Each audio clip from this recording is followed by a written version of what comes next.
All right, guys, what's up? It is Rick Ginn, and we are live here on the channel. So today we're talking all about wholesaling land, step by step for beginners. If you guys have never wholesale land, you're missing out. So full disclosure, I didn't wholesale land until about my third year in the wholesaling. And the reason I didn't do it, I didn't know you could do it. And the most important thing is I didn't know how to do it. So what we want to do is I want to take this live stream and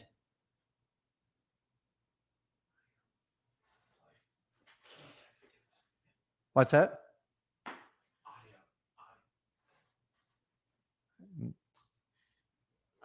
Okay. Sorry, he has an audio issue. Hold on. Hold on. So now.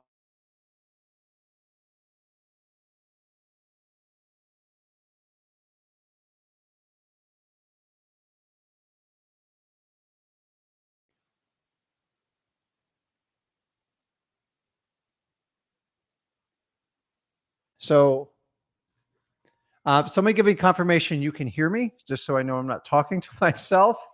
So it's been a fun day, an interesting day. I hope some of you guys had today off, but wholesalers never really kind of have a day off because we work when we choose to. So audio looks like it's working. Awesome. Okay, it's working. So you guys, I got a little different studio setting around because I'm actually been on the road today. So I'm over at Zach's studio. So it's kind of cool. I said, listen, let me just shoot it in yours because I'm too far from my studio. So this worked out perfect. So if you're seeing the difference in the background, you guys, this isn't Zach's channel. It's my channel, but we share and we collaborate on everything. So we're talking all about wholesaling land today. And guys, if you aren't doing this little niche and you're just looking at single family homes, you're missing the boat. I'm telling you, I made a tremendous amount of money. And actually, I found out wholesaling land was actually easier. Now, it can be a little bit less profitable, but it's faster. It really requires absolutely no cash. And you just have to acquire the skill sets to be able to talk to these people. And most importantly, how to find them. So do me a favor. You have the comment section. So put it in the comments. If you have a question, just put it in there. And guys, do use this to connect with people. It's a great way to network. It doesn't cost you a dime. Get it started. Put your information. Let me know what market you're in. And you might find a friend. Make sure if you're going to deal with someone, you vet them. I don't do that for you, but it's a lot of awesome people in the chat. You just make sure if you're going to do business with them, that you do it above board. And if it's not me. So guys, use the chat. And then also you guys jumping on the lives, I put the link for the mastermind because you guys are coming on my channel. I know there's a lot of traffic on Tuesday through Friday. So this is your opportunity. If you have a chance to do a one-on-one, just click the link. It is pinned in the top of the comment section under Rick Ginn. Click that and you go in there. You don't have to do video. I don't care. Video doesn't make a difference if you go on there or not. If you want to do it. And then really, we like to work on solutions for you, help you out with it. And it could be about wholesaling land. It can be anything about single family homes, multis. Heck, if you even want to do commercial, I'll do that because I do that all day too. So use the comment section, use the live link. And what I'm going to do is take the first section and just talk about wholesaling land. And honestly, I'm going to spend, because I'm kind of on the road today, I'm going to spend a lot more time talking to you guys and see if we can help you out. So it's first come, first serve, get in there. And you guys are busy today, man. So I'm looking left and right just because I'm not completely familiar with like the studio, but we'll figure it out. So if I look away or reach for help, you'll know what I'm doing. So, and guys, if you are new to this channel, if you want to know how to get started in wholesaling, the first thing you do is go over to this little website called freewholesaling.com. This is the site that pisses off every wholesaling guru in America. They should, because they are charging you the exact same information up to $10,000, $20,000, $30,000. And I give it all away for free. I have 20 years plus experience. I'm telling you, not only will I get you to your first deal, I get you to your first $100,000 deals. You've got to put in the work. And I'm just going to be brutally honest with you when I do it, because that's what it takes to get successful in wholesaling. The problem with gurus is you get a big, I'm going to solve your life. It's going to be so easy. You give them the money and then they got to float you for 30 days to charge them back. And then they're going to give you the truth of what you got to do. And you can skip all that by just going over to freewholesaling.com, but do what you guys want. It's up to you. And guys, if you enjoy the information, make sure you smash that like button. And as usual, please make sure you are subscribed to this channel. So many of you guys watch and you're not subscribed. You're kind of missing out, because then you'll get notified when I have new videos released. I spend a lot of time on this channel recording very private videos that I don't share on the other channels, as a reward for you guys that subscribe. So make sure you subscribe, you comment, and check it out, because why not? And by the way, when you guys subscribe, it helps other people find the channel too. And I'm trying to save people from going down these guru traps, because it is completely out of control. Actually, I was looking at a couple articles this weekend, and some of the most famous gurus, people you've all given money to, are being dragged into court. And I'm going to follow it. I'm going to wait for the final outcome, but it was exactly what I thought. So this guru was charging $30K to teach how to do wholesaling. To find out, ready for this?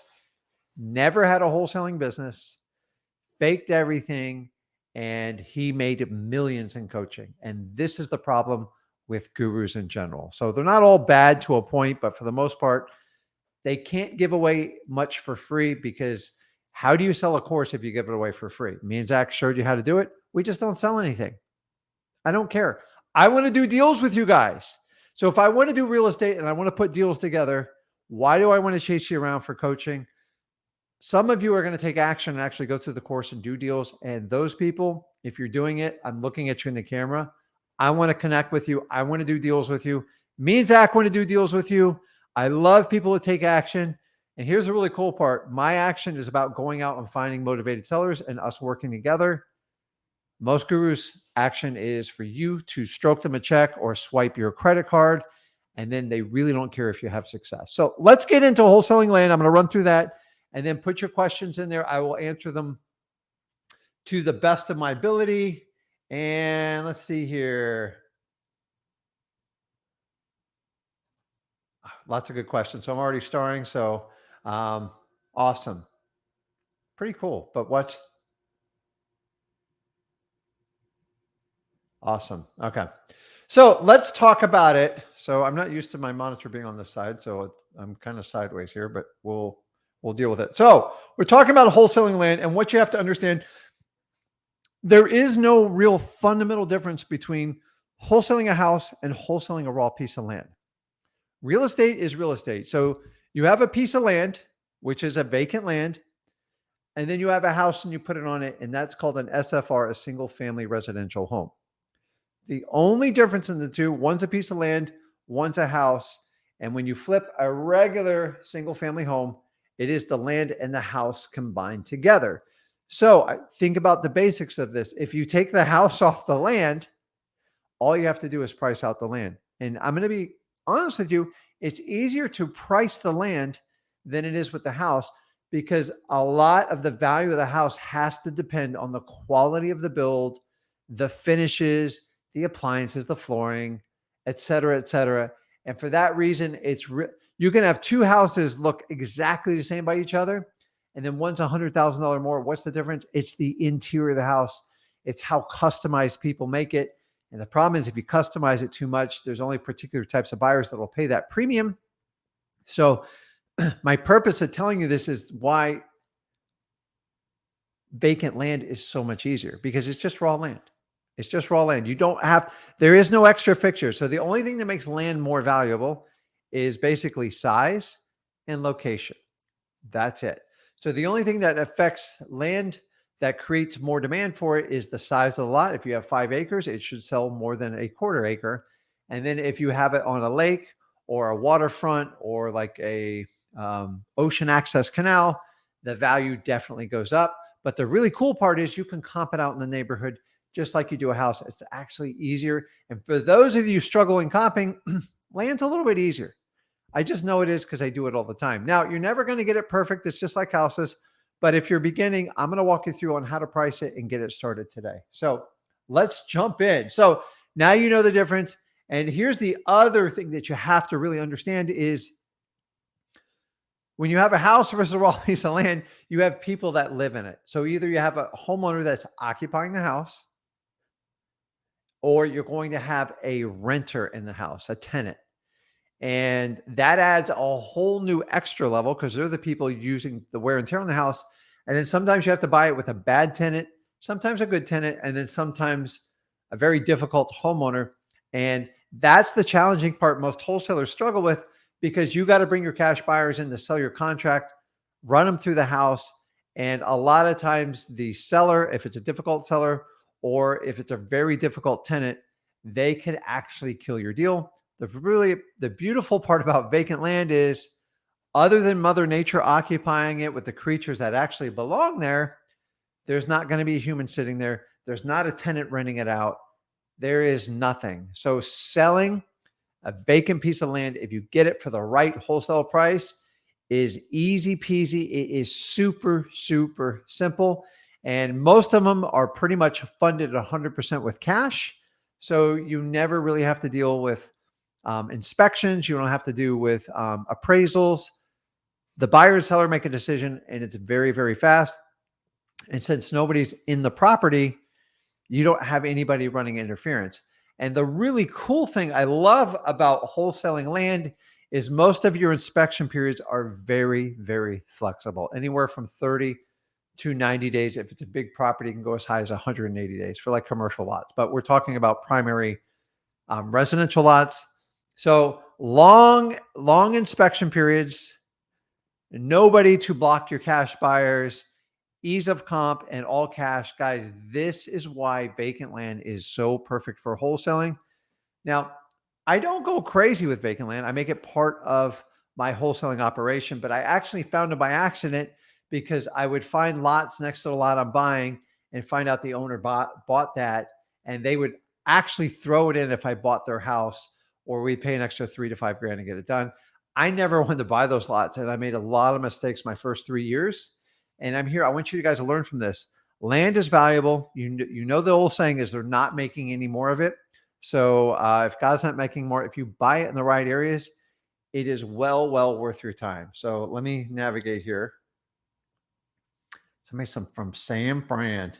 So guys, do me a favor. Make sure, I want you guys all to communicate and stuff, but don't put your phone numbers out here. I just want to keep some people private. So I appreciate it. Brutally transparent. I love it. But a lot of people watch these videos, and I don't want like 3,000 people calling you. And definitely, guys, when we talk about addresses, if you guys want to share a deal, please don't share the address publicly, because you're going to get unwanted traffic on it. So kind of things. I do this to help you out. So let's talk about the best areas for wholesaling land. This is probably one of the most common questions I get on this. And you have to understand this, that you have to find land where there is demand. How do you find demand? We research data, but honestly, if you think you're going to go to like Wyoming up in the north part and buy 20 acres in the middle of nowhere and flip it, you're most likely mistaking yourself unless you have like a lot of experience there and a lot of cash buyers in there. So what I'm saying is, don't be fooled just by buying cheap land. I want it cheap, but a lot of times it's cheap is because nobody wants to buy it and it's in the wrong area. So there's a lot of rural areas in Florida. So let me give you an example. In Florida, which we have a huge influx coming in right now. So in the primary areas, there's very little land left. And for that reason, it has huge demand. Now, if I go to the center of the state, towards like Okeechobee and stuff, there is land everywhere and people will cut deals with you all day. The problem is the cash buyers are too far in between and it's hard to make money on it. So if you're in a tiny little small town, unless you have someone that has a particular need, I like to stay away from those types of land, because the less population, the less demand, the less desire for the property, and the less opportunity to make money. So if you're going to wholesale vacant land, make sure you have some sort of level of demand for it. Because once again, if you get in a very rural market with a population, say of 5,000 or left, somebody has to fund that land buy. And if you don't have a cash buyer, I don't want it to be you. You can't make money. And for that reason, do not write contracts in places where people don't want to buy it. Let me give you an example. I had an area in Florida. I'm not going to give you a name because now it's smoking hot, but I own land for 10 or 12 years. I own multiple parcels, a lot. And I bought them cheap, like $2,500. And I paid taxes for 12 years. And I eventually sold it. But I'm telling you, I bought it thinking, 3 to 5 years. I waited 12 years. Now, I sold them for 10 grand. You're like, well, you kind of made your money. I didn't have to maintain them and do anything, but like I didn't make a lot of money. So each one cost me about $1,500. And it's a little bit of a profit margin. But the thing is, I had to sit forever and wait. That is not wholesaling land, guys. That is speculating. And I'll do it on small lots of areas I know. But so here's the problem. There was hundreds and hundreds of lots for between $2,000 and $4,000. And 75 miles away, these same lots are selling for 50, 55. I'm like, oh, it doesn't take a rocket science to figure out what's going on. The problem is you have no idea how long before that demand is going to catch up to that area or town. So 12 years, it's a long time. And so you got to be careful when you buy land. If you do not have a buyer in mind, do not buy that piece of land unless it's personally for you or your family. And that's not wholesaling, guys.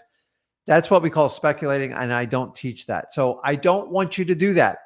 We only contract land that we have a strong possibility of reselling for a higher price to a cash buyer. So you have to stay away from very rural areas, small populations, or very, very low demand. Now, you can look for areas that are moving up or doing it like, it started in Miami. It's just worked its way all the way up to basically Tallahassee now. But I will tell you, the further south you went, the more you paid for land, and it worked its way up. Now, you can do some speculation, but the problem with speculation, it takes a lot of time. And so if you don't have the funds for it, please don't speculate. So you got to find where there's demand now. So it's okay to pay a little bit more. So right now we pay $70,000 to $90,000 per lot, and that's a deal right now in the populated areas in Florida. Guys, don't kid me. These lots were $10,000, $15,000 just years ago. But we want to make land. Wholesaling is all about making land, making money off land today, and I want you guys to understand that. So, what drives the demand for selling land? It's real simple. Cash buyers are king. Cash is king here. Very, very, very, very rarely do banks fund raw lands unless it's for a business and a giant build. So most of these are just bought by regular people, just like you and me, that are cash buyers. And most people are looking to build a custom home, not just a home. They'll go pick a builder. All the builders now say, listen, give me a lot and I'll build the home on it and we'll do a contract and they'll get financing for it. So a lot of them will go and pay cash for the land. And they like to pick. So they love the corner lots. They love anything like that. And so cash buyers drive the market. So if you know where the cash buyers are and you know what their appetite for it is, you know how much they'll pay for it, then you just have to think logically backwards on how this works. So if you have any interest in wholesaling land, you have to think like a cash buyer and you have to look at what they're doing. So what's the best way to do that? Honestly, it's just a simple technique. And by the way, I didn't invent this technique. I learned it years ago from people 30, 40 years in the business. And it's just a strategy of finding out what your buyers will pay for something in the areas they want and the type of properties they want. And then reverse engineering what you can make an offer to get them there. So if, for instance, in an area where there's vacant lots, and the going rate for them is $60,000. And you're confident you've been in this area. Now, it takes some trial and error to understand this. Sometimes you can get the data off the MLS. Sometimes you can get it off PropStream. Whatever it is, you can get off Zillow. And then, so if I'm buying at 60,000, remember, you just need to get a slight discount to make it work. So going for no is a little bit more challenging on vacant land for obvious reasons because it's just land. So you just got to find what the seller needs to get rid of the property. Now, a lot of times they'll say 60, 65, and you just can't do it. Your biggest leverage to get them to sell you the property is, I'm ready to go now. Even though you're going to put in an inspection period 30 to 90 days, they like to get it done. Now, if I'm selling it for 60, I'll tend to offer in the 40s. It's a little bit different in a house, and then just see what they're going to lie. And if I can get it at like 50 or even 55, and I know I have buyers lined up, maybe I even built a cash buyers list, then I just go with it because I can make a $5,000 profit in very little time. And the really cool part is these things close fast. It's all cash. The title is very, very simple. And that's it. You don't need $40,000 and $50,000 discounts. In fact, if you did 3 lots in an area, you made $5,000 each, that's a quick 15 grand. So it goes much faster. It's much easier. But the key to this is going to be your cash buyers. You have to reverse engineer what they're paying in each market. And here's the secret. Every market's different. If I go one neighborhood over, one street over, it's a different price. And that's the challenging part of vacant land. So you have to study a little bit and get to understand it. So if you're doing single family houses, the thing you do is blend the two because you're going to get a mix of both of them. And you're going to have to set up some of your marketing for some vacant land. Now, I do have virtual markets where that's all we do, but they're very, very, very, very niche that I've developed over years. And some of them are drying up because we're literally running out of land and the price has gotten so high, it's harder to find buyers for it, especially in today's market. Now, we talk about this incredible squeeze for interest rates and everything going on right now. It doesn't really affect the land buy. Now, it will affect what they pay for a house on it. And that's what you have to understand. So remember, most people buy a lot to have the opportunity to build a home on it. So it's easier. So this crazy race going on with like interest rates and the Fed, it doesn't really apply to raw land because the financing doesn't really come in place till they actually build the physical structure. So it's the single family house or whatever it is. So that's another advantage you can kind of work on it. So going back to the reverse wholesaling, I'm getting to this and we're going to go through it. I'm trying to keep up with everybody's comments. Okay, we'll address some of those. Reverse wholesaling is the biggest key you have to understand is who are your land buyers? Who are the so we talk about cash buyers. Cash buyers is just a way is someone who pays cash for any type of property. It could be land, it could be a single family house. It doesn't matter. Cash buyer is not really definitive. So we're looking for cash land, vacant land buyers. So cash vacant land buyers. Who is your ideal avatar to do it? And it really breaks down to 2. That's it, guys. It's 2. Number 1 is going to be your builders. Builders love lots. They pay cash. They move pretty fast. Here's the downside is they do this day in, day out. They know what numbers they'll pay for vacant land. Now, it's your job to get familiar on what they'll pay for land. That's part of your reverse engineering on finding out how to structure the best deals for wholesaling vacant land. You're going to have to dive in. You're going to have to make a crap load of calls, and it's not super fun, but it's not hard either. You just call and now these guys and gals get pounded like crazy. There's so many wholesalers calling, what are you going to pay for land? So you're going to have to tease them a little bit to get the information. If you just call and say, hey, listen, what are you paying for vacant land in this city or zip? They're like, I don't know. Here's what they're going to say to you. What do you have? And if you don't have a logical answer, they're most likely not going to give you an answer. And your next question is like, well, Rick, how do I talk to somebody and then offer them something I don't have to try to get information out of them? That's the challenging part of this. So you can tease people, you can stretch it, go, listen, I have a couple lots under option. You didn't go into detail. Option is I have the option to buy them, which is truth. What's the best offer you can do for a quarter acre and these 3 streets, either corner lot or whatever. And then they're going to push you for information to try to give you, and then they're going to give you a range. Wow. They go between 45 and 60. It's like, okay, what's the number to get it done like in the next week or 2? And that's why I try to get down, because you got to get a flat number, because 45, 60 is not enough for you to buy a property. So remember, we're talking about putting under contract 50, 55. Which ones are the 60? So ask.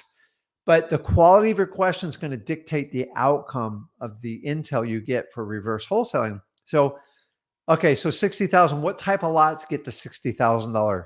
I assume it's a premium. Like, well, it's got to be a corner lot. It's got to be a little bit oversized with the swale. And, it's got to face the north side of the lake. Okay, so you have to map it out. It's a pain in the butt, I know, but this is how you get down to the price. Now, The really cool part is they'll buy a lot from you. The downside is they don't like assignment of contracts. They're just like big banks and stuff like that.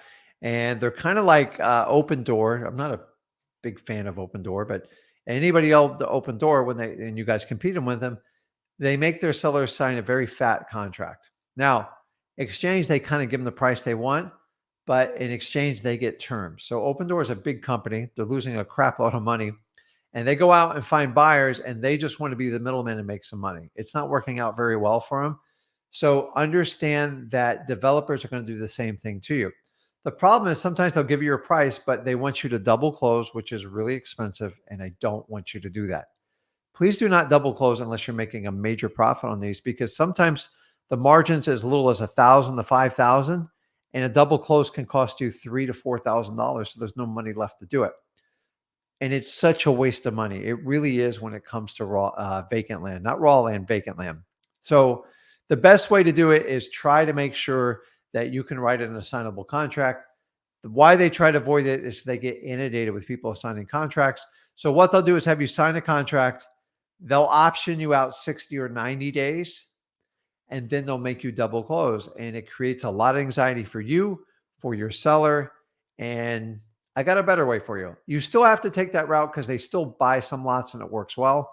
But and remember, the more they buy, the more discount they expect. So they wear through a lot of sellers like you and me, and they get really annoying. So I don't like to sell everything to them. The next set of buyers are going to be just your private cash vacant land buyers. And the really cool thing about this is these are people buying one, maybe two lots, and they're doing it for their family. They're going to build a custom home. They're going to build a Pulte, a Coulter home, whatever it is there. And they want to be in control. And they'll usually pay a little bit more. They move a lot faster, and they don't care about the assignment of contract ever. I've never had one ever balk at it. And so once again, you got to find out what they're paying. The best way to find them is use data within your computer, use Zillow. And the best way, in my opinion, is go over to listrei.com and you can pull up vacant land and you can look at sales. I find it extremely convenient. Now, I used to go to my county site and do this, but man, was it a lot of work. It was terrible. I used to use ListSource. I paid a fortune for it.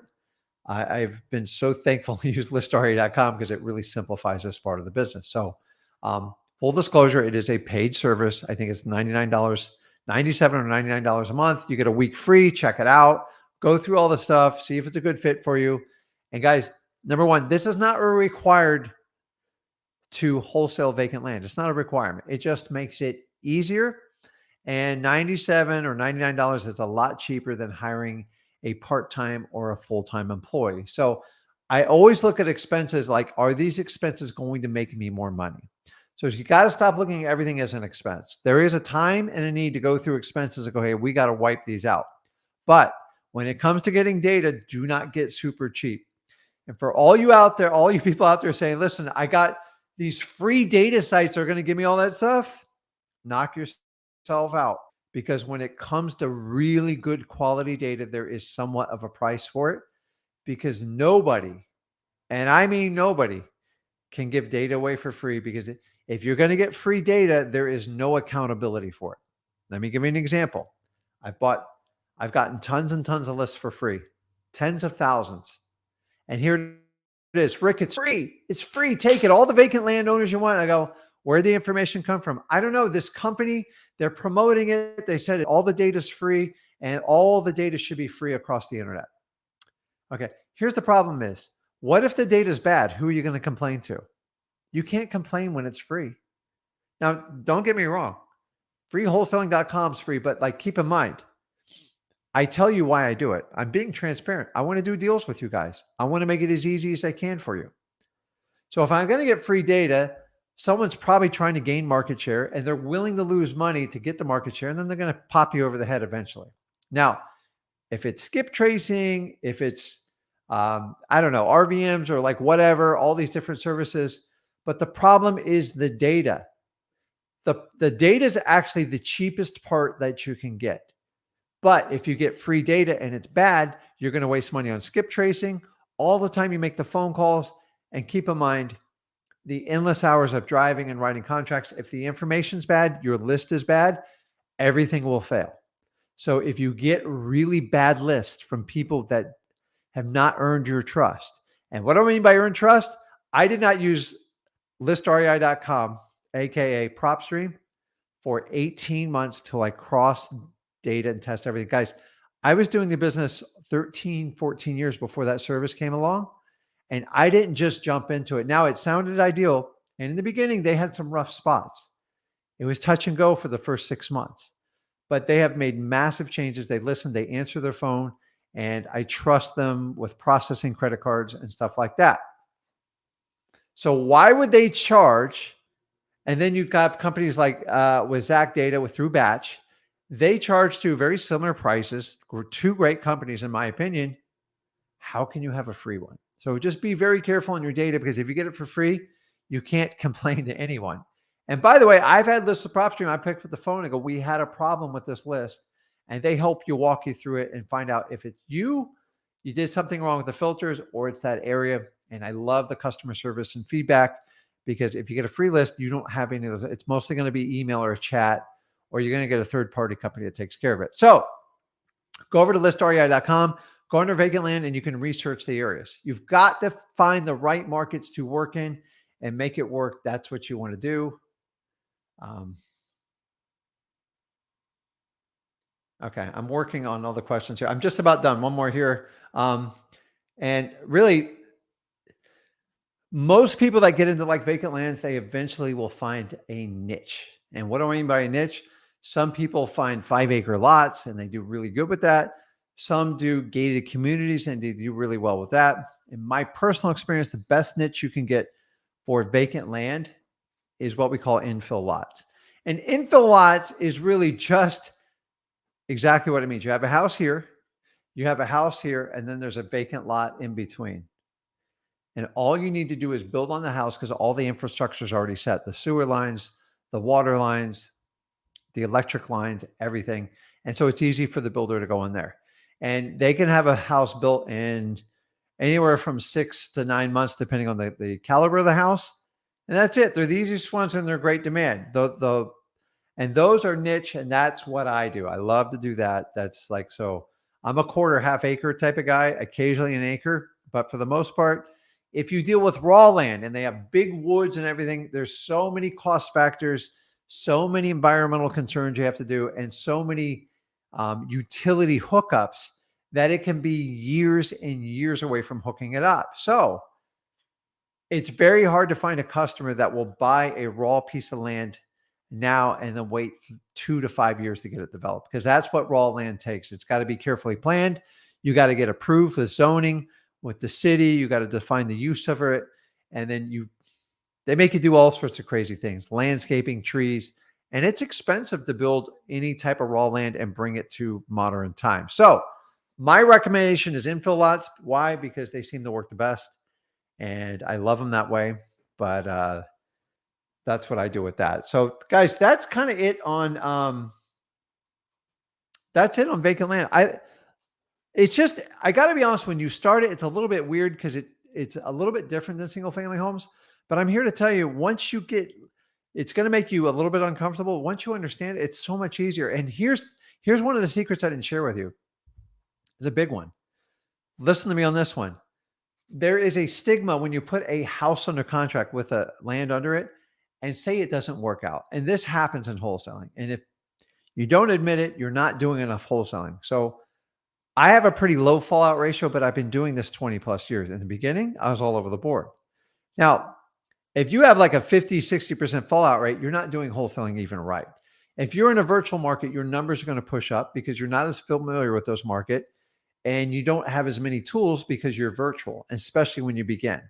So knowing that is when you fall out of a house contract, it's painful. It's painful for all parties involved, right? The seller gets upset, you get upset, you try to renegotiate, and that's the anxiety we get with wholesaling. And you're always going to get that with houses to a T. Now, I want you to understand, you can't be so scared of that problem that you don't write any contracts.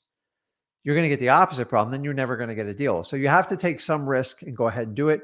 You can mitigate your risk. We teach you all how to do that at freewholesaling.com. Go over there and take care of that. So the difference here is when a vacant land deal doesn't work out and you have to cancel with the seller, they rarely say a word to you. I'm like, okay, understand. They're not living there. They don't have to kick out tenants. You didn't upset their tenants. You didn't disturb the property, and they didn't have a moving truck pulling the piece of land, pick up all the dirt, and try to take it away from you. And that's the big advantage you have to understand with land.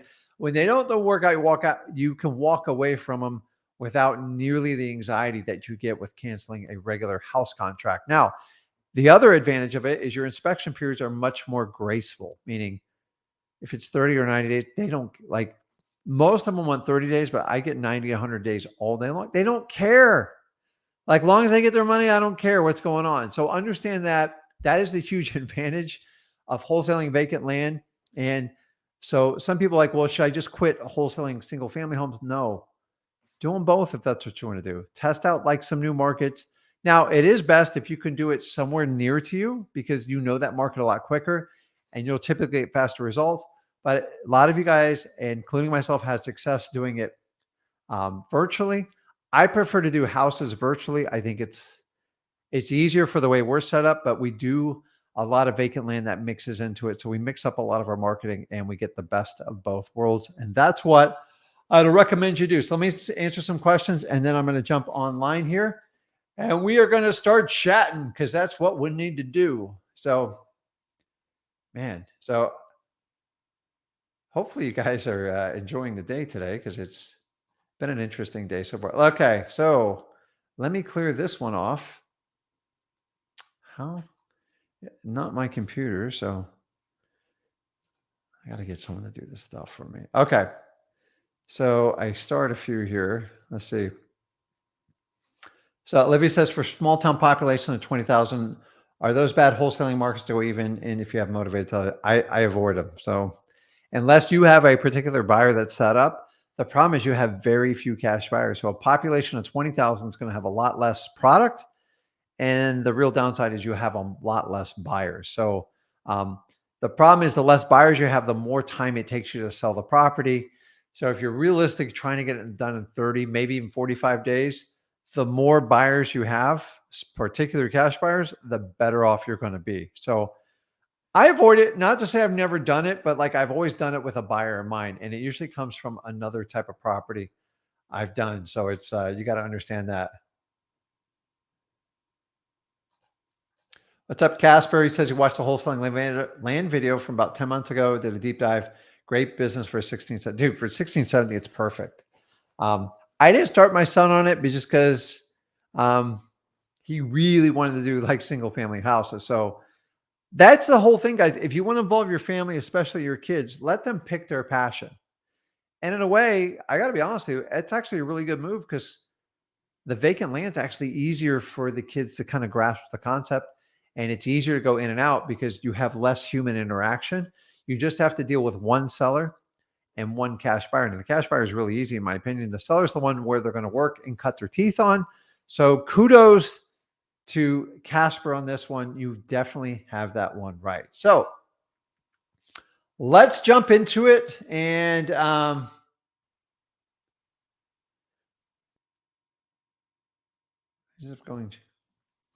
let me answer this one. So what's up, Ron? Ron says, virtual wholesaling, what are the advantages of going JV with you versus a cash buyer? So let me start with that one. Number one, I want you guys to do deals on your own. Like I really want you to do it. That's like my ultimate goal. The reason we put out the JV program was for people all the time on the lives. There's not a live I don't go through. Someone's go, hey, I'm talking to a seller or I just got a contract. I'm so excited. They're motivated. Sometimes they get the price right. A lot of times they get it wrong. And then they go like this, Rick, what do I do now? Or Zach, the heck do I do now? You just call your cash buyers list. I didn't do that part. That's fine. And the idea is if you have nothing and you have no idea or anything how to sell it, and you got it in a good area at the right price, I'd rather you do a JV with us because we have experience in doing it. and you get 50% of it. And then we use our resources, our people we vetted, and then we find somebody in that market. If you're doing a virtual market, the market you're physically in, and we get it all done. And we all get to share in the profit and everybody wins. And here's probably the most valuable piece you're going to get out of it. I'm going to put you in contact with probably the best wholesaler in that particular market. And I'm okay with you guys doing what you want to do going forward because I already have an agreement with that person. And the idea is you can learn this business faster. You can be much more confident. And why not do a deal or two if that's what you choose to do? And then you get the confidence. Most importantly, you get a paycheck. So is 50% better than zero? I already know the answer and you guys know to that. But it's not a requirement. So if you've built a cash buyer's list and you're confident to do it, take a swipe at it. Here's what I'm not going to do. And then I've learned over the last year with you guys is I'm not going to have you market the property and have my team market the property and like fight with each other because it's not conducive to the seller and we're all competing with each other. And that's the only real change we've made in our JV process. So the idea is the minute you get under contract, you submit it, and we accept it, usually within 24 to 48 hours. And then we move forward. And then here's a really cool part. Me and Zach do not sell our coaching services. My time right now, it's just too valuable. And I mean that sincerely. I just prioritize what I want to do. I don't want to sit on Zoom calls for 40, 50, 60 hours a week. It's not productive. The reality is most people on the Zoom, they're not, only about 10, 15% of them are going to take action with it anyway. It's just the truth. The gurus know this. This is why they do it. That's why they have their students run the Zoom calls. I don't want to do that because I don't think that's right. So the best way to connect and spend time with me and Zach, and people vouch that on here, if you do a deal with us, we'll actually call you. We'll talk. You're going to get my number. You can't abuse me with it, but I will spend time with you. That's what I want to do. So some people go, well, if you pay my $10,000, you go through the course, then you get a deal and it's all perfect. Then we'll talk to you. I just cut you to the line, dude. I want to do deals. So if I'm not interested in the coaching money because I don't want to give my time away, I would sit here all day and do deals with everybody because I make a lot more money doing that. So am I going to charge you what, $3,000 to $5,000 course and then pick through the real winners? Why don't just go straight to the winners, the people that want to do it, and go, hey, here's how to do it. If you show me you take action, you get a deal. Let's do it together. And that's the real difference. So we do have boots on the ground. We do have local title companies, and we do have closing agents in most of the market. So if you want to learn how to do it, go over to sellmypaper.com.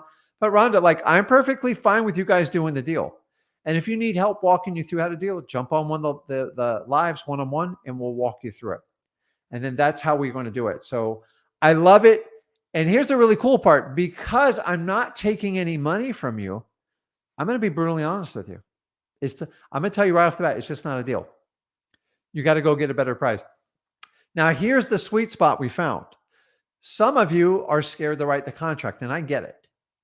So if you want to reach out to us, the best way to do it is hop on it like a one-on-one and go, hey, Rick, I have a motivated seller. Cut to the chase. I don't want the dramatic story. Just say, this is the reason why he wants to sell. This is what we agreed on. I'm scared to death to write the contract. I'll tell you what, send me an email to this, put this in the title, and we're going to make a decision very quickly if that deal is going to work or not. And then maybe we can work together. And then myself or Zach gets on the phone or one of my team members, and we walk you through it. And you're like, holy crap. I just learned more in 1 hour with you guys than I would have learned in a 3-month course. And that's one of my favorite ways to do it. We haven't figured out the best way to do it, but honestly, if you have a really good motivated seller, and I mean motivated, if you don't know what a motivated seller is, go over to freewholesaling.com. I'll teach you the basics. Remember, the difference is we're looking for people that need to sell the house. We have to try to avoid the people that want to sell the house. They mostly need to go to realtors. The people need to sell their house because of repairs or a financial situation or maybe a foreclosure. Those are the ones that we can provide the most opportunity. And all I want to do is create a win-win situation and do everything above board. So if you want to do something like that, let's do it. I'm not sure how I put that. Do we do JV Virginia? Yes. Go to sellmypaper.com right off the bat, and you can get more information there. So let's jump on a live. Dwayne, you there? Yes, I'm here. How you doing, man? Good. And you? I could not be better at this point. So it's Life's a lot of fun. But here's what you guys also have to understand is I'm just like you guys. I have obligations. I have multiple businesses to run. I love doing these lives. I actually do them out of pure. It's one of the things I look forward to. I do not dread it because here's the deal. I don't have to do this. I want to do it. That's the difference. But life has a funny way of so I've been on this earth a long time. Stuff comes up. So I've recently had an event come up with my family that it's a lot of work. But if I didn't do wholesaling, there's no way I could help my family out. It would be impossible. If I had a 9-to-5 job, no way in heck. So those of you that take care of like elderly parents, siblings and stuff like that, I love my family to death. And honestly, one of the reasons I got into wholesaling was so when the event come up and I had to take care of a family member, I could do it. And for a long time, I couldn't do it. And ever since I've done this career, if I have to take 3 months off to help somebody out, but it doesn't mean I don't work. It just means I have the luxury to take people to doctor's appointments. I have an elderly father I deal with, which is, I love him to death, but he's a lot of work. And that's why I was out today, just taking care of him, doctor's appointments, helping him with that, getting his wheelchair set up. And that's it, guys. Without wholesaling, I would not have this opportunity and I don't know what I would do. So I'm very happy to be here. So what can I help you out with today? What's going on? So I was driving for dollars and found this boarded up property. Okay. But when we try to add it on our list on batch, it's saying the property is like unavailable. Like they can't, we try to add it and it won't let us add it to our list. So did you go to the county site to look up the property? No, we did not. Okay. So listen, software is used to help and aid you. And I get it. It's frustrating when it doesn't work perfectly, but please don't let that just stop you. The easiest way to go over to your county appraiser site and punch in the address, and by law, unless it is some sort of national security or I don't want to get in the details, but like law enforcement, that address is going to be public information. There's no way around it. So sometimes law enforcement or people in very, very high level security jobs, they can file a petition to have their personal information removed from public record. So when you see in the names like scratched out or it's blank, it means they filed a petition. You're not going crazy, but they're doing it so the bad guys don't hunt them down on public record. But they're very few and far between, like less than 1.5%. So go to the county appraiser site, punch in the address, and it should be hold on. I don't know. Okay. It'll be that should give you the information. Do you have the ability to punch that up? Yeah, I'm looking at it right. Okay. Well, look, if you want to look at it while we're online here, I'll help you out with it. So guys, the other thing you have to understand too, when you see a house that's boarded up, the crazy part is sometimes you look at it, the wood's beaten down. You can tell it's been boarded up for years. And you probably go like this. I know every wholesaler has called this person. Dude, lose that mantra, because here's how most people do. They get that house, kind of like what you're doing. They can't find the owner. They can't find it on record, and they just give up. My specialty is going all the way down the rabbit hole and getting that owner at any reasonable, ability to get without really taxing myself. And I get it. So I recently bought a house. It had a no trespassing sign that was bent over. It had a realtor sign that rusted off the lot and boarded up windows that were the wood was deteriorating. I'm like, there's no way. We dug it up. We did a little research, some skip tracing. We did it all for free. And lo and behold, we bought it and made a $90,000 profit. And that house, I was told, sat there for 4 years like that. Now, it took about 10 days to get to the bottom of it, but I almost gave up after day 2. And I had other people help me do it, thank God. And I'm just telling you, if you're going to give up when you look at it, yes, a lot of people call, but most people give up after the first sign of resistance. Smart people go with the second one. Wholesalers, they'll go 10 deep just to get it. So don't write it off just because you see man, this thing's been set forever. I'm sure everybody's looked at it.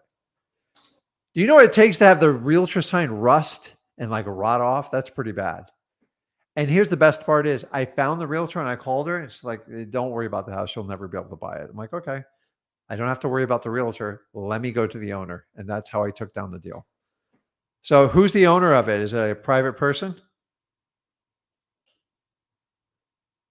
Nothing's not popping up on the. It's saying no results. And do you have the right address? Yes.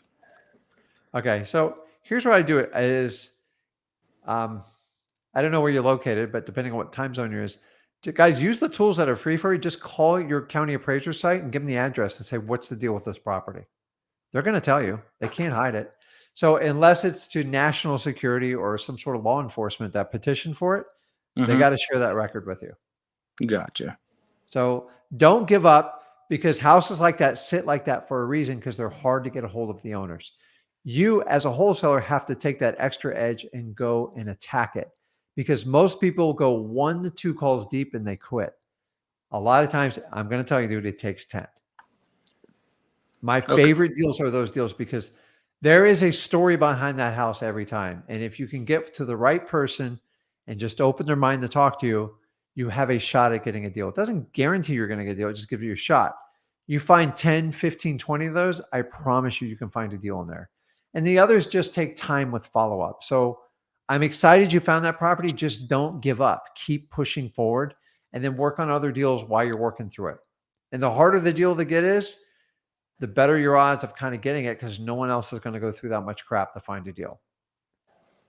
No, all right. I have Make one sense? more question. Yes, sir. Okay. So when we're driving for dollars, like how picky do you get when like looking at these properties? Nah, but like I'm not calling someone for like, so I look for, so like in Florida in the summer, you don't mow the grass. Within like 3 weeks, you can have some pretty high grass. So it's all relative to the area you're in. But when the grass gets above like waist high, you got a problem. Nobody lets their grass get that high, because the higher you let the grass, the more you have to pay, because then you got to get like a bushwhacking service, and it's expensive and it's messy and it smells. And then you got to hold all that debris out of there. So it's just cheaper to do weekly, if not every other week. And so all the grass does is it tells a story. If someone's not mowing it, it means there's usually a problem and someone's dropped the ball at that property.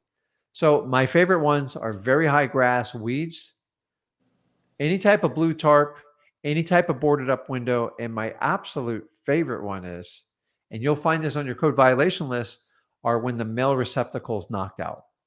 Gotcha. Think about this. If their mailbox is knocked down, are they getting anyone's mail? No. Are they getting late bills? No, they don't. It's just done.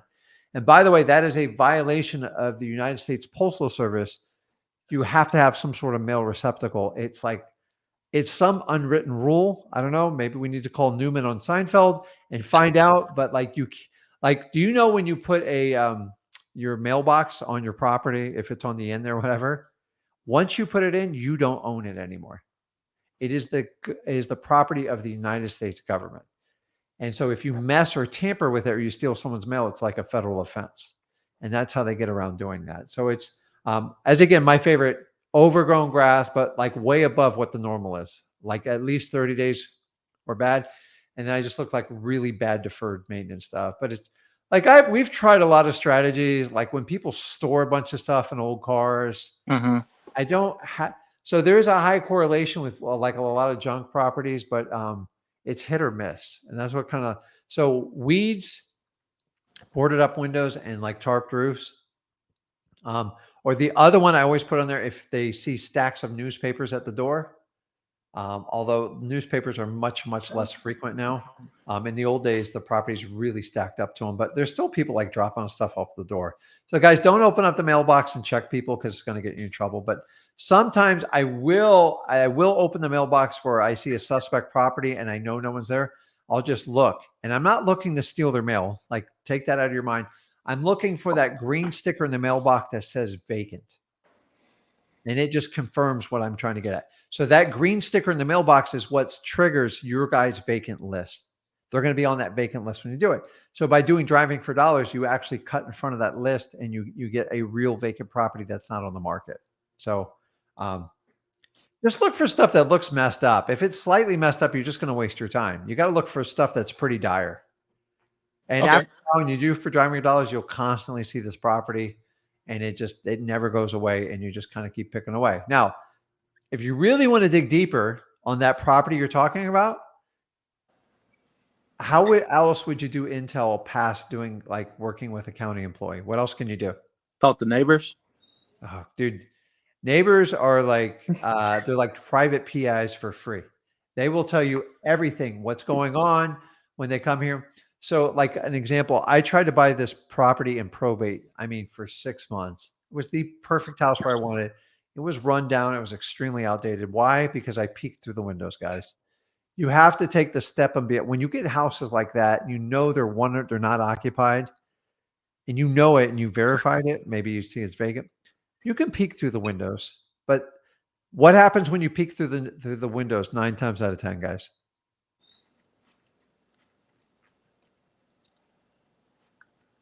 Dwayne, what happens when you peek through someone's window? What are the I don't know. What are you doing here? Oh, okay. Like oh, what are you you're doing? saying it, okay. Like, what are you trying to do? And I'm just trying to see what's going on with this house. It seems like a pretty cool house. Now, I never ever rep myself as a cash buyer at this point, because when you do that, you're going to trigger the neighbor like they think they might be missing out on something. Well, listen, I was just driving around. This house kind of sticks out. What's the story with this house? And they will sing like a canary bird. And so guess what? You're building your rapport skills, and you're using it, what you use on a motivator. You just use it on the neighbor. And you just let them talk your ear off. And they go, "Are you the buyer for this?" I go, "Oh no, I could never afford to buy this." I say to every one of them, "You never." I go, I was just curious. And then they'll go like this. And then after they give me all the information, here's what I ask for. Does the owner ever come by the property? And here's how I found one of these properties for 6 months. Every Saturday at 12 o'clock, every other Saturday, he comes at 12 o'clock and mows the lawn himself. I go, "Did he come last Saturday?" "No." He goes, "Odds are he'll be there Saturday." And I sat there. Now I had to wait 45 minutes, pain in the butt, but I got it. How did I get it? I got it from the neighbor. How did I get it? I peeked in the window. Don't ever do it at night. Do it in the middle of the day and find out what's going on. Now, if you can find a maintenance man or somebody cutting the grass, you'll even get more information, because the lawn cutting guy gets paid. Somebody has to pay him. If you can follow the money, you can find out who's even trying to mow these lawns when they do it. And they go, "Listen, it's just such a pain in the butt to cut this lawn." So the neighbors is an excellent source. So I would just go and the neighbors will tell you, and they'll tell you how long it's been vacant. They'll tell you where they live, and they'll give you a contact phone number 9 times out of 10. Okay. And if you want to get real extreme, if that doesn't work, your third option is take a handwritten bandit sign, stick it in the door, and put "house for sale" and put your number on it, and be prepared for some violent calls. Okay. But it works. It's reverse marketing, guys. Is that cheating? Call it what you want. However, I can get the seller's information, I'm going to get it. So either neighbor's going to call or the owner's going to call. And here's what I'm going to do. "Why is my house for sale? Who are you?" "I'm sorry, who am I speaking with?" "I'm the owner of the property." "And your name is?" "This is John Smith." "John, what's the property address?" 1, 2, and you verify. You go, "Oh my God, I'm so sorry, Mike. I must have stuck the sign in the wrong yard. I apologize. He put it in the wrong property. I'm so sorry. If you want, let me come by and take it out. Can I come by and pick it out? Are you there right now?" He goes, "Yes, please." Bingo, dude. I sent somebody in the car there right away. It's like a message sent from God. And go have a conversation with him. You have nothing to lose at this point. That's it. It's one of the greatest techniques. Sometimes they're really pissed off and they're not very welcoming to you visiting them. And I don't want you guys to walk into it, but sometimes you can get a lot of information with that sign. And the sign costs you like $1, maybe $2. Well worth it getting that lead. It's like a skip trace. So, and then Got also, it? yep. Yes. And this is also, me and Dwayne work together. My name is Jacob. Okay. And also, so we've been driving for dollars. We do it together. We've been putting so we're in Nashville, Tennessee. Okay. So as we're driving for dollars, a lot of the properties we're seeing around here, we don't see as much tall grass, but I've been seeing a lot of almost like at least a lot of neighborhoods around here where the gutters are all messed up. So I just keep on seeing everything where the gutters are falling off. Yeah. So remember, all real estate at some point is it's all local. So like if you know it, you have to identify the trends in your you know, the places where you guys want to flip properties. So like Florida grass is a big thing because it's hot. It's hot as hell here and it rains a lot. So in the summer, so our growing season is about 8-9 months. So if like when I go to Nashville, like you don't have to worry about like in the wintertime, it's like right now it's a waste of time to look for landscaping stuff, right? Mhm. So you got to find the stuff that kind of sticks out. So gutters is a good one. You just got to use common sense. And most of the time it's just common sense. Like, okay, this house doesn't belong correct here. Yeah. The other I thing would we look just in Florida is mold. Mold's a big thing. So when a driveway is completely covered in mold, you're not really like you'll get a code violation eventually for it. Like yeah. somebody always complains. So, but we're a wet tropical area. So it's usually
okay, guys. I just lost lost a little internet. So sorry about that.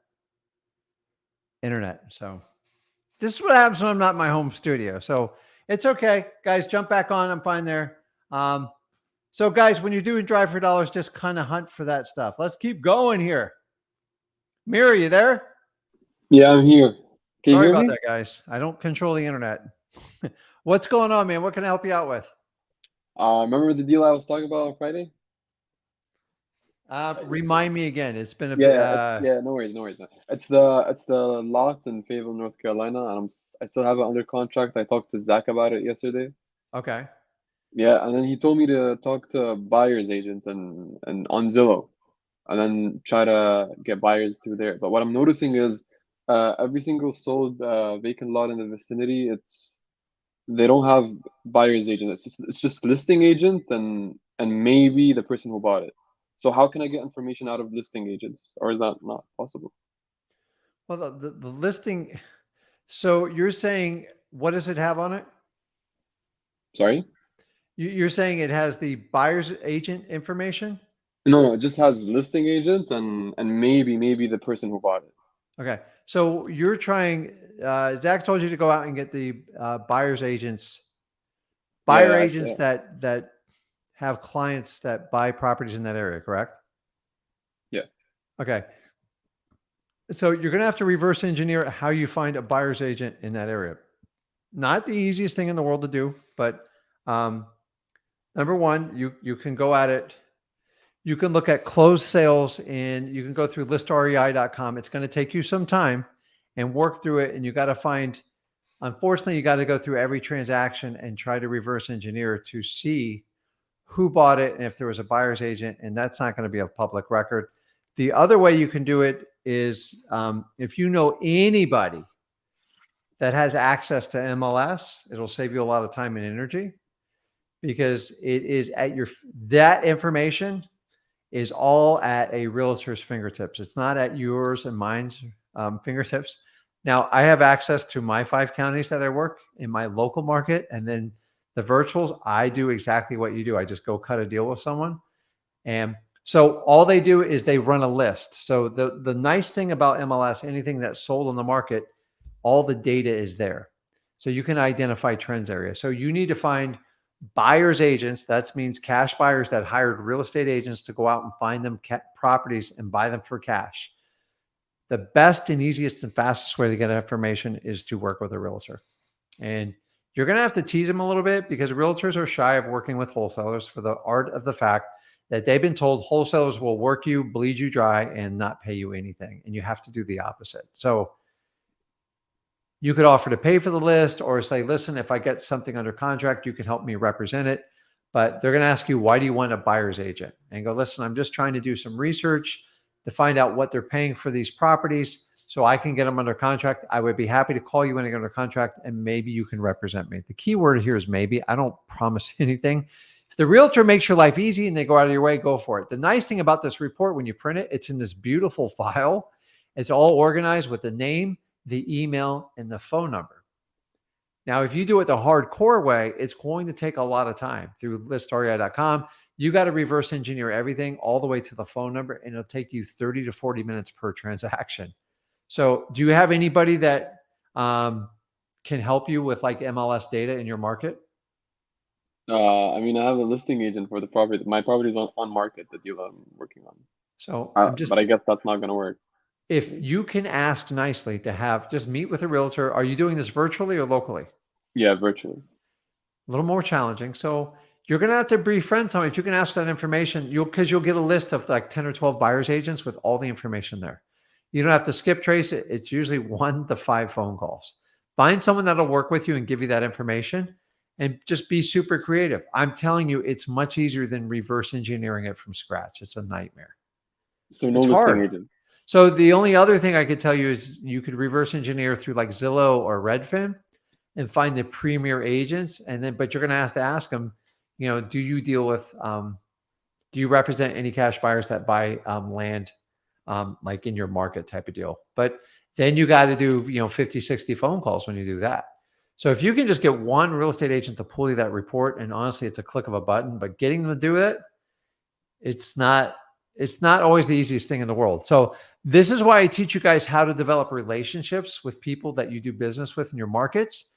And realtors are no exception, guys. I use realtors, unfortunately, every day in my business. There's just no way around it. 95% of transactions go through them.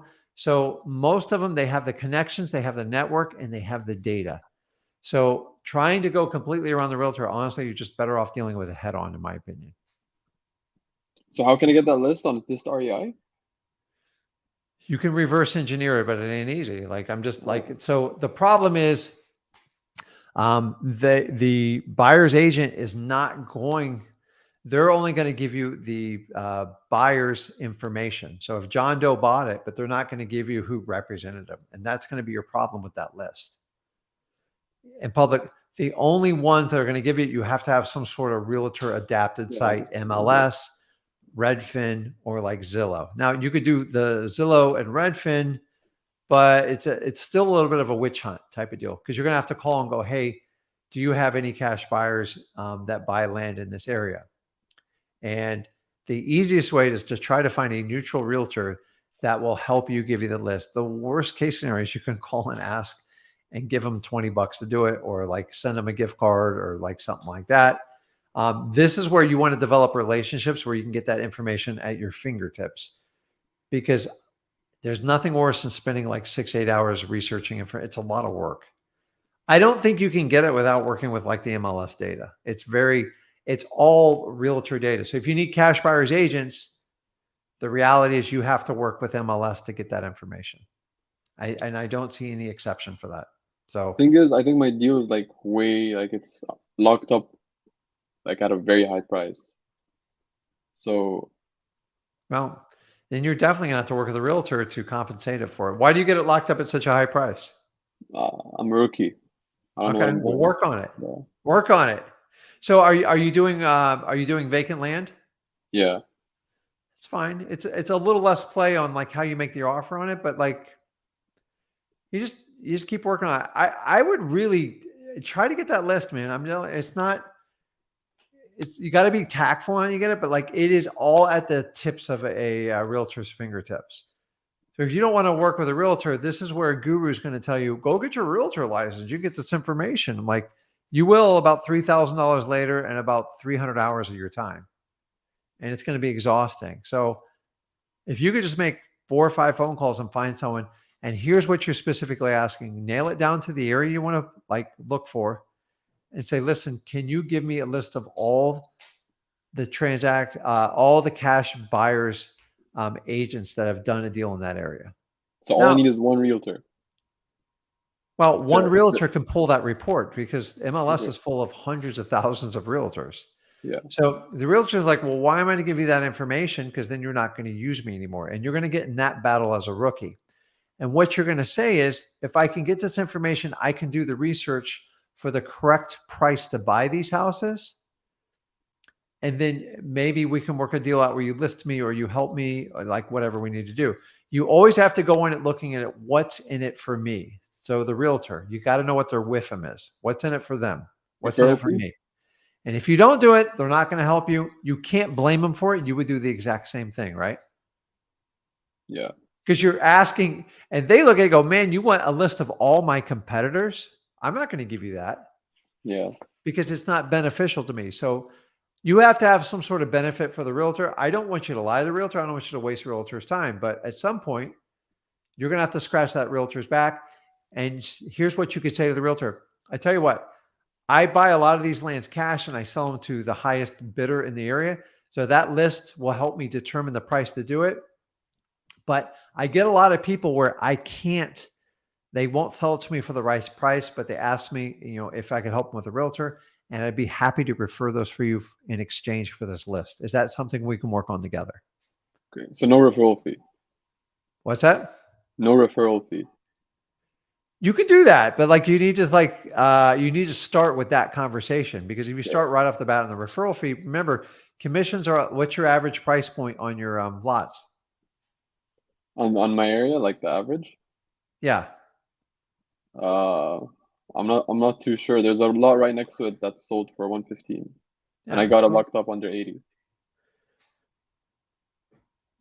Say those numbers again. A lot right next to it, which is even smaller, it's sold for 115, and I locked it up under like 85. Okay, well, that's great. I'm just saying, guys, when you call realtors, if you're just going to run them over and never going to use them, this is why we have this rep as wholesalers. So just be tactful about it. And I do try to take care of the realtors to help me out. When I started in wholesaling, I didn't have a choice. I could only get most of the retail data from realtors. I didn't have a choice. So what I did is, when I got a deal, I couldn't make it work, I bring the realtor in. And then once I bring him in, I play around with him. And then I said, listen, can I get a fee? Can I get like a marketing spiff off it or something like that? So I probably gave my first 10 to 12 of them away. And then I started getting smart and learned how to get like referral fees. Now, remember, we're not licensed real estate. We can't collect commissions, but you can collect a marketing fee. It's 100% legal. So here's what every realtor will say to you. I'm sorry, I can't pay you because you're not licensed. I'm like, yeah, I don't want to be licensed. I'm not a realtor. I don't deal with like the top end of the retail spectrum, but I tell you what I can do. When I get clients that I can't buy it for my discounted prices, I'd be happy to pass them on in exchange for that list. And maybe we can work out a deal. And that just opens up the conversation. If you go in right about, and then I need 25% of everything you do, he or she's going to tell you it's illegal right off the bat. And they are correct. Number two, you're never going to get the list. So the idea is you got to get that list. That list is going to catapult on how you buy your properties for the right price. So you're going to have to buy them lower, and you get someone that'll pay more, and that will only boost your profits. So it's painful, dude, but just go through it. But you can't just call and demand the list, because they don't work for you. And if they don't see a benefit, they're going to call you to the plate on it. You got to have a tactful conversation and a reason to call them. Perfect. I was told by someone that Fayetteville isn't a hot market and I need to look at other markets and just ditch this deal. Yeah, so I'm not doing the research on it, and I don't do that market. So you're going to have to make that determination. Yeah. You have all the tools in the world to make that decision. But listen, I don't like when people say, so tell me the questions, how you, especially the first part of what you just said, what you just told me. I was told by I was told by who? It's another lot flipper. Some other. Give me a name. Name? Yeah. I don't want to rat anyone out, Okay. honestly. No, but like, here's the deal though. Like, when you start saying someone told me, or I heard, I don't play in that arena. That is a sucker's bet every time. That sounds like information you pulled. I'm going to give you, this might Yeah, not no be worries. true. So I'm just going to tell you, Yeah. that sounds like information you pulled off like a Facebook group or something like that. And you got people behind keyboards that have never, ever done a real estate, and you guys are basing your opinions on what they type. So make sure whatever advice you take, it's from someone's shoes you want to walk in. Otherwise, you're getting bad information and you're making bad decisions. So when you say, I heard, or somebody told me, I get it. If you're trying to use it to protect it, but like, listen, if that person's not flipping and it's not someone you want to be in their shoes, please don't listen to them, because you got to know the difference between the truth and what this hearsay and gossip is. The amount of people that write on the forums I'm involved in and stuff like that, just direct mail doesn't work. It's terrible. There's never any data with it. There's no proof. There's nothing. They tried it once and they quit. They didn't know what they were doing. And for that reason, a lot of people are scared to do direct mail, but nobody asked the quality question. So just be careful when you get information like that. And here's the other thing is, sometimes people can sabotage you. So wholesalers are very competitive. And if they know you're doing a market where they'll give you bad information just to throw you off, especially if you're new to the business. Ask me how I know this.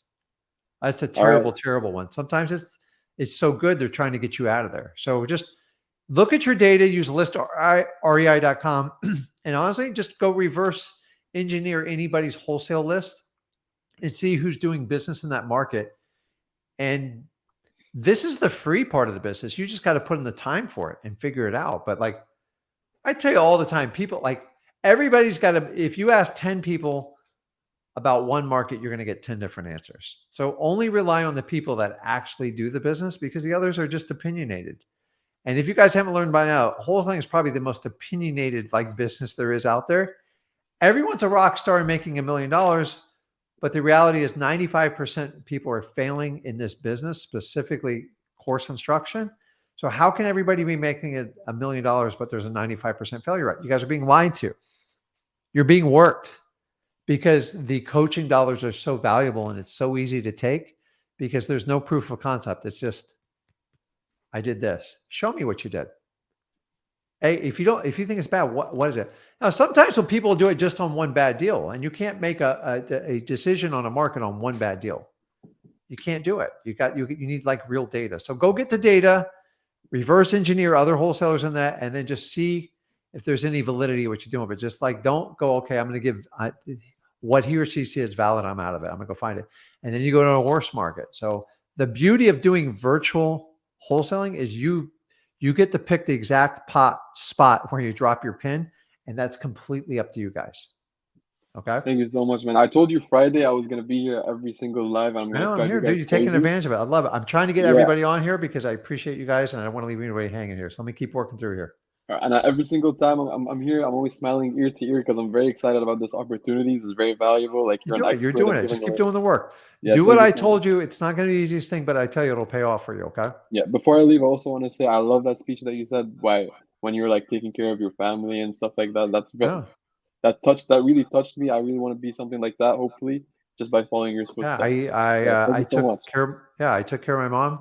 She passed away a year ago, and I got to spend my entire last 6 weeks with her. I just hung out with her as much as I could, and it was difficult. And now doing the same thing with my father, and it's like it's just, he's still got his mind. So it's like but he just everything's breaking down, and I got older parents, and you all will go through it if you haven't gone through it. And it's when you have that ability, or you have a crisis, especially with younger people and children, sisters, brothers, like we're all here to help each other out. And it's really hard when you're committed to a 40, 50, 60 hour a week job, because you can't leave. Like I just get up and I like, okay, let's go. I'll figure it out. Whose studio can I jump in and shoot? I have the ability to go all over the country. I could shoot videos. My business is designed where I can go where I want to go. And it didn't happen overnight like that. I'm not going to tell you. The first 7 years, it wasn't an option. I did have flexibility with it, but over time, it happened and it worked. And right now, I'm reaping the benefits of it, because it's a sad time, but it's a happy time for me, because I'm able to do the things I was never able to do. And then when money became an issue, where do I send the money to? Let's go. They're all looking at me. I'm like, it's family. I would do. For the record, I would give up everything I have to help my family. End of story. And wholesaling allows me to do that. And that's one of the main reasons I got into it. The problem is you got to look long-term because it's not an overnight thing. It just, before a while, you're like, so now guys, I do wholesaling because I actually enjoy it. It's fun. I love the chase of the deal, but I have flexibility. If I had to step out, Zach could take over for a year and I'd never have to work again. Now, I don't want that to happen, but I would do that for a loved one just like you would. So guys, that's the beauty of wholesaling. It's like there's no other job that's going to kind of give you this freedom, minimize your risk, and give you the ability to make a ton of money, regardless of your age. It doesn't matter what your age. I didn't start till I was 33. So I want you to have the same opportunity. So keep doing what you're doing, man. You got it. I'm very sorry to hear that about your mother.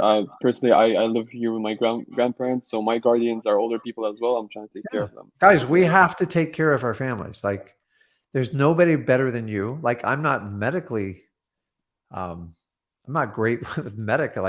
So I have to sit so when you guys talk about a whole thing, when it comes to like medical stuff and care of your family, I have to sit down and I tell the doctor, I go, run it by me one more time. I don't understand. Why would we do that? And doctor goes, man, you ask a lot of questions. I go, it's my family. I'm going to ask everything because this means a lot. I don't know much about medical, but I now I take the time to learn it because my business and wholesaling allows me to do that. So we have to take care of it. And your parents took care of you. If you have the ability to take care of them in their final stages of life, do it because I'm sending a memo out to my son.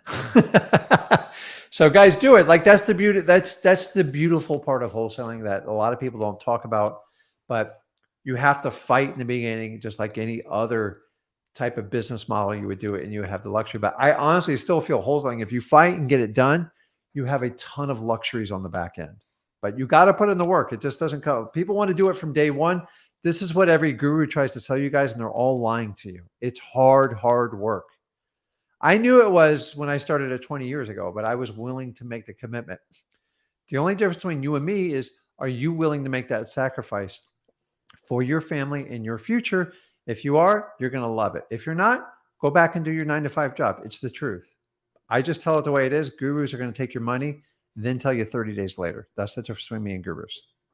Hey man, you're in good hands. Zach's a pretty good leader, very capable man. Okay. Anyways, I don't You want guys to take make too sure much he of your takes care of time. the old man. Thank you Okay, for your man. time, Have a good one. See ya. See you, Mir. Alex, you there? Hey, Rick, what's up? What's going on, man? Hey, how's it going? I've been pulling probate leads manually right now because what's it called? I've just like the courthouse. I'm done dealing with these guys. I've been going there like every other day, calling and stuff. They're just, if I can pull it manually, I'm gonna do it that anyway. So I'm just going through obituaries right now. And I'm just doing everything manually through like True People Search and stuff. So are you doing this locally or virtually? I'm local, but I'll go virtual if I have to, because I'm in a pretty saturated market, but I still want to try local. I don't really care. But yeah, I'm just doing local right now. But my question was, so I've been pulling these obituaries and looking at attached properties with them. And from a lot that I'm finding, I just wanted to ask, because I know you've done a lot of probates, like if the estimated value of the property is like really high, do you think that's like a potential wholesale, or does it really matter? I don't know. Yeah, you don't know, right? You can never make a determination on a property. Just okay, it's worth 500,000. Maybe this is a better deal. Yeah. Here's the deal in wholesaling. You ready for this? The deals find us. We don't find. So we put a list or whatever. If it doesn't matter if it's probates, foreclosures, code violations, the properties pick us. So you have to understand that. Like we are not realtors. We're not clients to go, okay, I want a 3-2 with a picket fence with 2,000 square feet on the corner of the lake under 500,000. That's you going out and picking a property. The opposite happens in wholesaling, whereas we put out a list, and if there's 1,000 people on the list, 25 people call us. I have no idea when I do those lists. Don't even look at the numbers and decide who's going to do a deal, because you'll drive yourself nuts. It's crazy. You have no idea. because it's the human emotion that triggers a motivated seller. It has nothing to do with the value of the property or anything like that. Now, Right. when I first started, full disclosure, I tried to pick my houses. Now you get a little bit with driving for dollars. You got a little bit of an upper hand type of deal, but the reality is when you have a spreadsheet and a piece of paper, a CSV file or whatever it is, dude, you know, like what it's just numbers. So Yeah. you're just looking at patterns and then you throw the data out there and you see who responds with it. If you're cold calling them or they're calling you back off of a mailer, it's completely up to them if they do it. Your job is just to be qualified to say, if you call me, not only do I have the ability to help you take this down, I can get it done in this time frame, and I'm going to make this as painless as possible for you. You just have to learn how to talk to them, but don't spend your energy and waste your time trying to look at a piece of paper to sign, because this property's 500,000 and it's on a lake view. I think that's going to have the most profit. By the way, I've bought $3,000 properties that made me $40,000 or $50,000. Yeah. Just because I did the right marketing at the right time and I knew how to take the lead in and talk to them. That's it. So if you do it the other way, you're kind of doing like the realtor stuff and it's exhausting. So realtors have to sell everything. Wholesalers just qualify and disqualify. And that's the difference between us. Realtors mostly say, I can get you the highest price. Realtors say, I can solve your problem and I can do exactly what you want me to do. And then we present them an offer and then you hem and haw a little bit and we get it done. We don't sell. I don't sell. Guys, I'm telling you, I did a sales job for 15 years. It's night and day from what wholesaling is. Yes, you have scripts. Yes, you have techniques. But the reality is you are never going to make somebody sell you a house. I don't care what you say. Now, realtors will tell you otherwise. They go, listen, all they have to do is list it because they don't. Let me ask you, when they list a house, do they pay the realtor? No. So it's kind of not that hard if you really think about it. So most of the time they list it and then they go out and see what the market is and they know if they're off on the market. And then their job then is to sell the seller on why they need to take this offer at a lower price. And if you don't take this offer, I don't think you're ever going to get a better opportunity. That's where the sales side comes in. We don't do that. So don't pick through the list. The properties pick you, you don't pick them. Right. Yeah. I'm still saving them. Because all I can do really is so basically what I'm doing is I'm going through the local newspaper, going through all the obituaries, looking them up on True Search, and then looking it up on PropStream to see if the owner is who it is on the obituary. Mm-hmm. And then I don't spend too much time on it. I'm just saving them as I go. And I'm guessing a lot of them will go to realtors. Yeah. So I was just trying to see if there's I would look at the neighborhood to see if it's a nice neighborhood. I'm like, well, this probably, if it's nicer, it might be more likely that a realtor would deal with that instead of a wholesaler, because it might be they might want more money for it. But I'm still gonna I'm still saving them because this is my first time doing it, so I don't really know. Dude, So you're way overthinking this business. Right. So Yeah. it's about getting the right list, finding a way to connect with them, cold calling, mailing, whatever you want to do, door knocking, reverse driving for dollars, and then just build a quality conversation.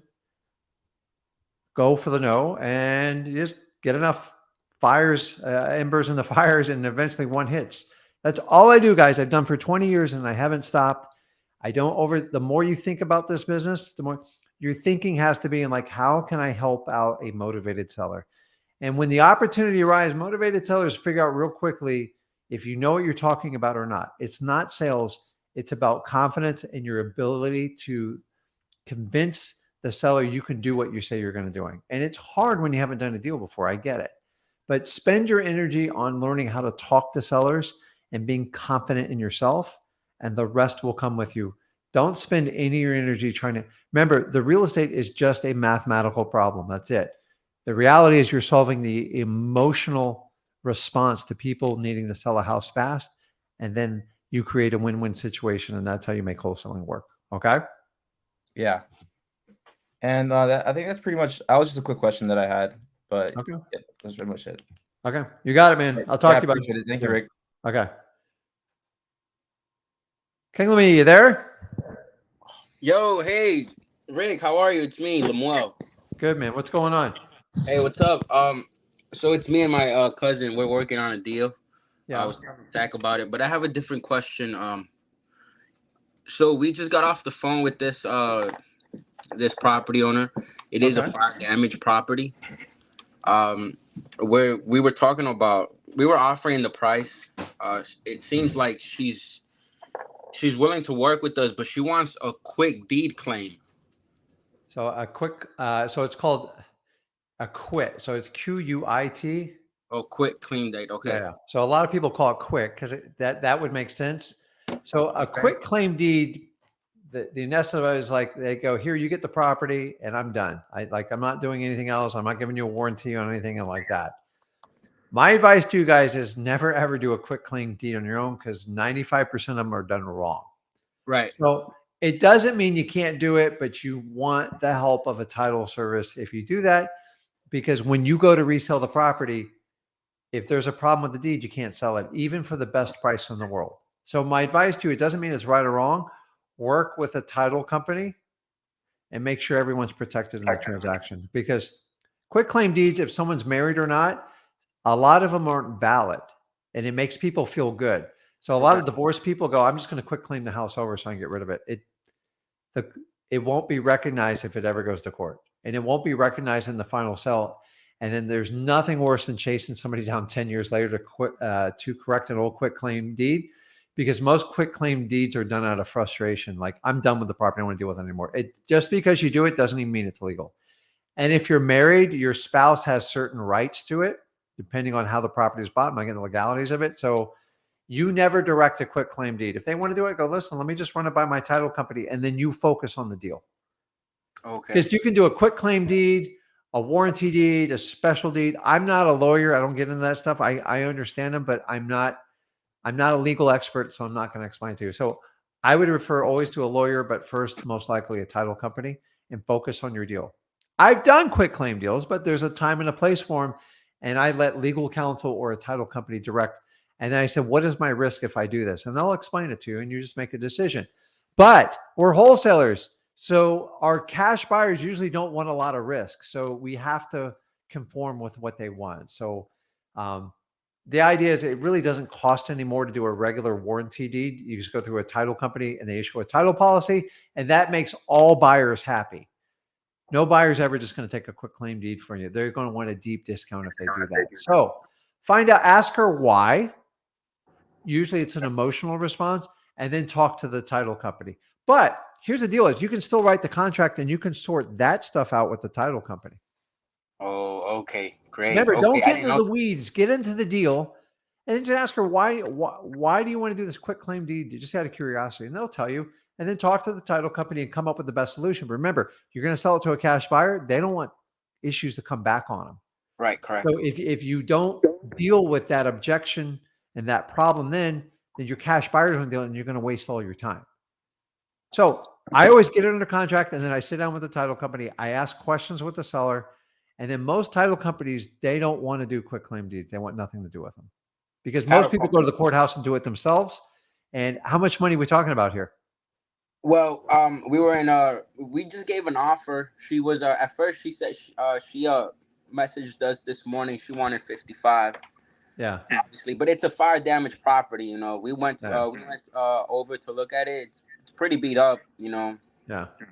But I'm just telling you, dude, just try to avoid the quick claim deed, because so I'll do a quick claim deed like 15 grand and under, because but I'm taking my personal risk, and I know worst case scenario I'm gonna lose 15 grand. Right. Okay. You're probably not in that position to do it, so I wouldn't advise doing it. But I'm not going to take that on up front. Mm-hmm. And it's hard to make that as a condition of a contract. It really is. So okay. A quick claim deed means, hey, you give me, she wanted 50 grand for it. You give me 50 grand. I'll quick claim the deed over. That means you might have to clear up some legal issues, anything with the property. And on a fire damage, there could be pending lawsuits. Also, like, there's no way, dude, you can't do it. Right. So you want to get a title policy to protect not only your interest, but your cash buyer's interest. But you don't have to tackle that up front. Just, I get under contract and go, hey, what's up with the quick claim deed? Like, why you need that? And she might tell you like some stories, and you might just have to call it a day. Gotcha. You got it? Yeah, we did bring it down to 20,000. So I mean, I'm guessing that's why she wants to do a claim deed. So I mean, if you think it's best not to do it, maybe we can try to figure out why. You So you need to talk to a title company or a real estate lawyer. And I don't do, when I do quit claim deeds, I understand I'm taking a financial risk. Right. Because if all hell breaks loose and you do 50,000 and there's some sort of like violation of the property, all this other stuff, or maybe it was even like fraudulent, like most fraud goes through quit claim, just so you know. You're out, dude. You're never getting your money back. And that's it.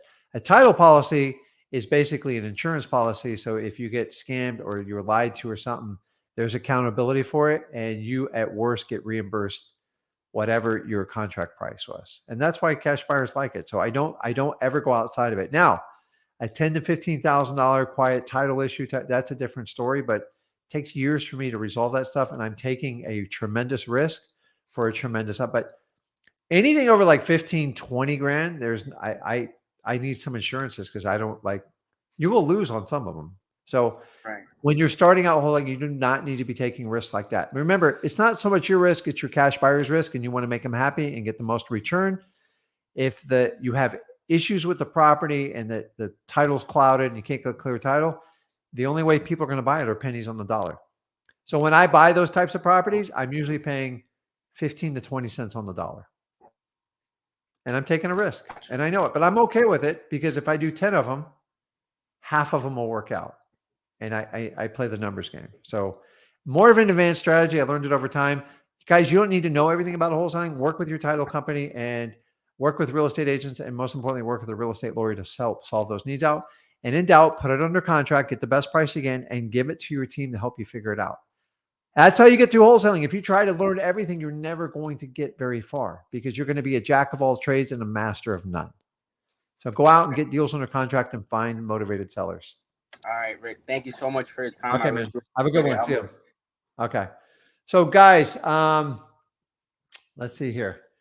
So I put it on the screen. If you guys want to do a JV, go over to sellmypaper.com. Guys, if you enjoyed this live stream, do me a favor. Make sure you smash that like button.